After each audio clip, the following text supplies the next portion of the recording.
Seterusnya saya persilakan Yang Berhormat Menteri Perdagangan Antarabangsa dan Industri. Terima kasih Tuan Yang di-Pertua. Saya ingin mengucapkan terima kasih kepada ahli-ahli yang berhormat yang telah mengambil bahagian dalam perbahasan Rang Undang-Undang Perbekalan 2021 yang menyentuh isu-isu di bawah tanggungjawab Kementerian Perdagangan Antarabangsa dan Industri demi menjadikan Malaysia sebagai destinasi pelaburan pilihan serta meningkatkan ekspor barangan dan perkhidmatan negara ke pasaran global. Tuan Yang di-Pertua, seperti yang diumumkan oleh Bank Negara Malaysia baru-baru ini, KDNK benar pada suku ketiga 2020 mencatatkan kemerosotan sebanyak 2.7%. Penguncupan kadar KDNK yang jauh lebih kecil pada suku ketiga tahun ini berbanding suku kedua 2020 iaitu negatif 17.1% mencerminkan kegiatan ekonomi yang meningkat dengan ketara. Ini berikutan pembukaan semula ekonomi selepas pelaksanaan PKP dan keadaan perkhidmatan luaran yang lebih baik. Prestasi perdagangan negara juga meningkat pada suku ketiga tahun ini, di mana jumlah perdagangan, ekspor dan import merekodkan pertumbuhan masing-masing sebanyak 17.3%, 24% dan 9.6% berbanding suku kedua tahun 2020. Lebihan dagangan pula melonjak 118.6%. Selain daripada itu, langkah kerajaan mengimbangi life and livelihoods telah mengukuhkan keyakinan pelabur.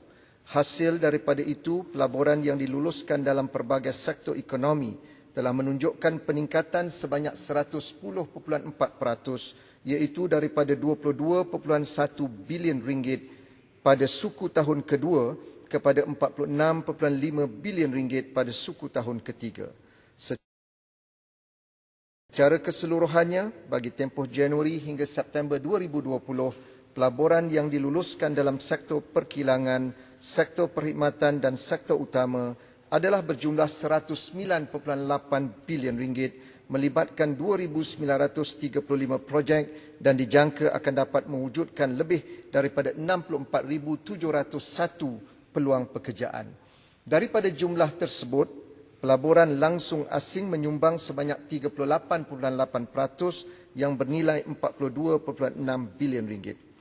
Tuan Yang di-Pertua, teguran Yang Berhormat langkawi mengenai usaha-usaha untuk memudah cara dan mempercepatkan proses kelulusan projek pelaburan serta lesen penghilangan untuk menarik lebih banyak pelaburan mendapat perhatian serius daripada kerajaan.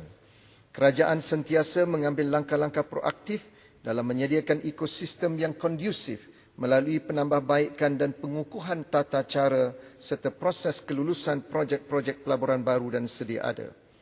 MITI bersama-sama Kementerian Keuangan senantiasa memperkenalkan insentif dan galakan bagi syarikat-syarikat dalam sektor perkilangan dan perkhidmatan yang terkesan daripada pandemik COVID-19 dan juga konflik perdagangan di antara Amerika Syarikat dan China.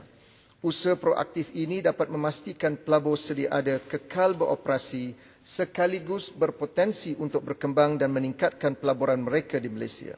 Sebagai contoh, pada awal November 2020, Western Digital, syarikat pengeluar peralatan setoran digital terkemuka, bersetuju menambah pelaburan 2.3 bilion ringgit bagi meningkatkan kemudahan dan kapasiti pengeluaran di Malaysia. Ini menjadikan nilai keseluruhan pelaburan Western Digital di Malaysia berjumlah hampir 18 bilion ringgit. Pelaburan tambahan ini akan memberi manfaat ekonomi kepada negara selain membuka peluang pekerjaan kepada lebih 2,000 penduduk tempatan. Untuk makluman ahli-ahli Dewan Yang Mulia ini, sehingga September 2020, MIDA telah mengenal pasti sebanyak 97 projek yang berpotensi untuk memindahkan atau dengan izin relocate atau mengembangkan operasi mereka ke Malaysia.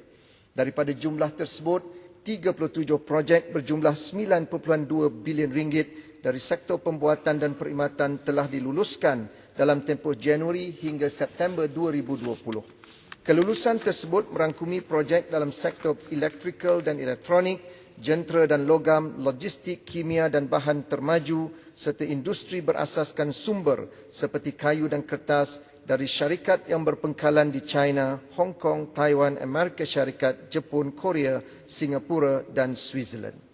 MIDA sedang giat melakukan rundingan dengan syarikat-syarikat multinasional dari negara China, United Kingdom, Amerika Syarikat, Taiwan, Australia, Jepun, Jerman, Switzerland dan Korea Selatan untuk memuktamadkan pemindahan operasi ataupun relocation bagi 54 projek yang berjumlah 21.1 bilion ringgit bermula suku tahun pertama 2021. Tuan Yang di-Pertua, Yang Berhormat Pekan mencadangkan agar konsep Green Lane diwujudkan untuk memudah cara proses kemasukan pelabur asing. Mesyuarat Majlis Tindakan Ekonomi yang dipengerusikan oleh Yang Amat Berhormat Perdana Menteri pada 14 September 2020 telah bersetuju supaya ditubuhkan One Stop Center bagi memudah cara urusan kemasukan pelawat perniagaan. Penubuhan OSC ini terdiri pada 3 komponen utama, iaitu jawatan kuasa OSC yang dianggotai oleh MITI, MIDA, Jabatan Immigration dan Kementerian Kesihatan untuk menilai dan mempertimbangkan permohonan kemasukan pelawat perniagaan dalam tempoh 3 hari bekerja.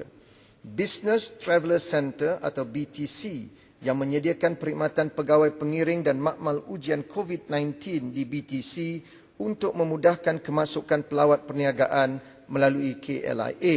Dan yang ketiga, laman web khas yang mengandungi maklumat dan khidmat nasihat untuk memudahkan kemasukan pelawat perniagaan. Setakat 20 November 2020, Jawatan Kuasa OSC telah menilai sebanyak 2,243 permohonan pelawat perniagaan jangka panjang, di mana sebanyak 2,146 permohonan telah diluluskan dan 97 tidak dipertimbangkan di atas pelbagai faktor. Daripada jumlah permohonan yang diterima, sebanyak 55% permohonan adalah untuk kategori Professional Visit Pass dan 45% adalah di bawah kategori Pas Penggajian ataupun Employment Pass. Tuan Yang di-Pertua, MITI senantiasa komited untuk menarik pelaburan baru dalam industri berimpak tinggi dan berteraskan teknologi. Antara usaha yang sedang giat dijalankan adalah pertama, National Committee on Investments sebagai jawatan kuasa pelulus pelaburan tunggal negara yang bermesyuarat setiap minggu di mana semua penilaian dan kelulusan pakej pelaburan berkaitan insentif cukai dan geran di peringkat nasional dipusatkan. Bagi tempoh Mac hingga September 2020, sebanyak 1,054 projek yang bernilai 66.9 bilion ringgit telah diluluskan dan dijangka akan menjana sejumlah 44,354 peluang pekerjaan. Tuan Yang di-Pertua, yang kedua adalah meluluskan lesen pengilang secara fast track melalui platform digital EML ataupun e-manufacturing license untuk industri yang tidak sensitif dalam tempoh 2 hari bekerja semenjak 1 Julai 2020. Menerusi mekanisme EML, sebanyak 312 projek telah diluluskan dengan jumlah pelaburan sebanyak 22.9 bilion ringgit bagi tempoh 1 Julai hingga 31 Oktober 2020. Ketiga, penubuhan projek Acceleration and Coordination Unit atau PACU di MIDA untuk memudah cara urusan dengan pelbagai agensi yang berkaitan dalam menyegerakan pelaksanaan projek pelaburan di Malaysia bermula dari 1 Julai 2020. Sejak 31 Oktober 2020, sejumlah 185 projek daripada 398 projek penghilangan yang diuruskan oleh PACU mewakili 46% telah mula dilaksanakan. Tuan Yang di-Pertua, Yang Berhormat Pontian membangkitkan kewajaran untuk berbincang semula mengenai TPPA berikutan kemenangan Joe Biden sebagai Presiden Amerika Syarikat. Perjanjian Perdagangan Bebas atau FTA bukanlah sesuatu yang baharu kepada Malaysia. Sehingga kini negara telah menandatangani 16 FTA, di mana 14 FTA tersebut telah berkuat kuasa. Sebagai sebuah negara perdagangan, Malaysia menikmati pelbagai manfaat daripada FTA, yang antara lain adalah penghapusan dan pengurangan tarif untuk barang-barang dagangan yang dieksport, penurunan halangan bukan tarif ataupun non-tarif barrier, harmonisasi standard industri dan peraturan teknikal serta peningkatan fasilitasi perdagangan untuk industri, perusahaan kecil dan sederhana serta pedagang-pedagang Malaysia.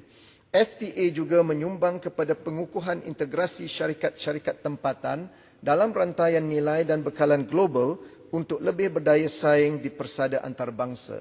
Justru, para pelabur asing akan menjadikan Malaysia sebagai destinasi pelaburan pilihan kerana akan dapat memanfaatkan peluang ini melalui FTA.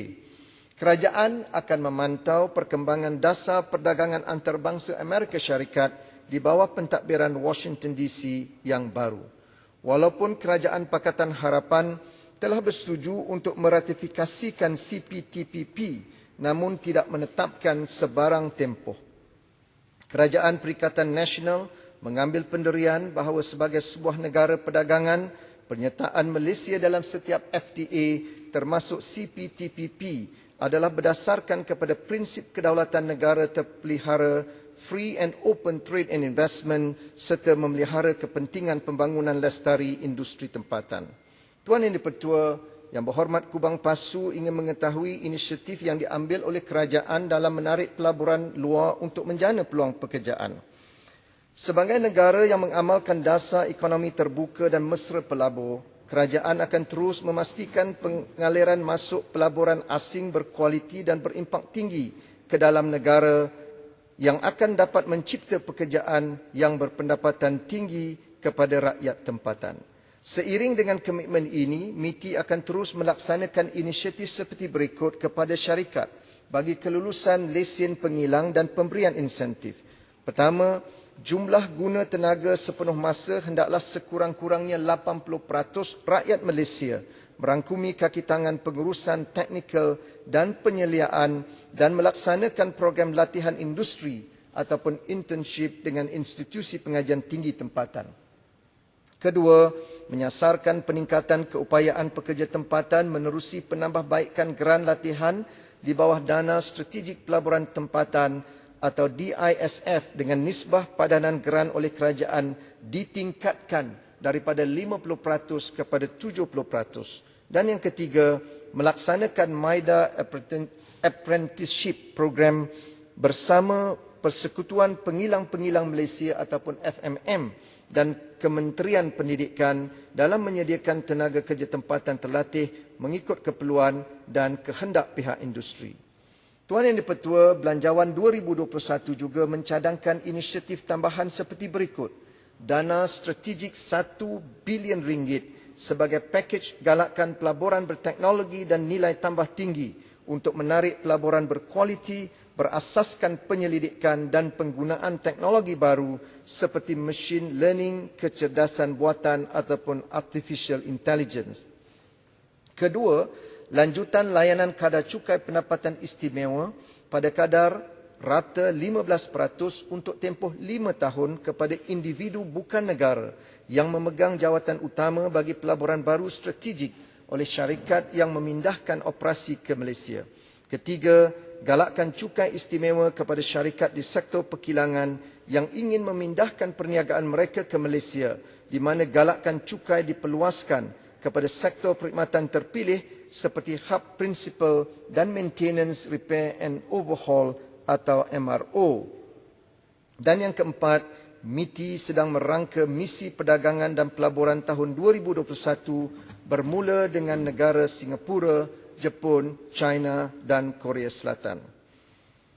Akhirnya, Tuan Yang di-Pertua, negara sedang berhadapan dengan cabaran luar jangka akibat penularan pandemik COVID-19 yang telah merencatkan aktiviti ekonomi dunia. Justru tanggungjawab yang digalas oleh MITI dan agensi-agensi dalam mempromosikan perdagangan dan meningkatkan pelaburan menjadi semakin rumit dan mencabar. Namun MITI akan terus bertekad untuk menerajui usaha-usaha memulih, memperkukuh dan mencerdaskan ekonomi serta meningkatkan daya saing syarikat-syarikat tempatan. Belanjawan 2021 dapat dilihat sebagai kesinambungan usaha dan inisiatif pembaharuan Kerajaan Perikatan Nasional yang jelas berada di landasan yang betul dalam meningkatkan produktiviti dan tadbir urus negara. Teguh kita, menang bersama, bersatu kita demi Malaysia. Terima kasih Tuan Yang di-Pertua. Terima kasih Yang Berhormat.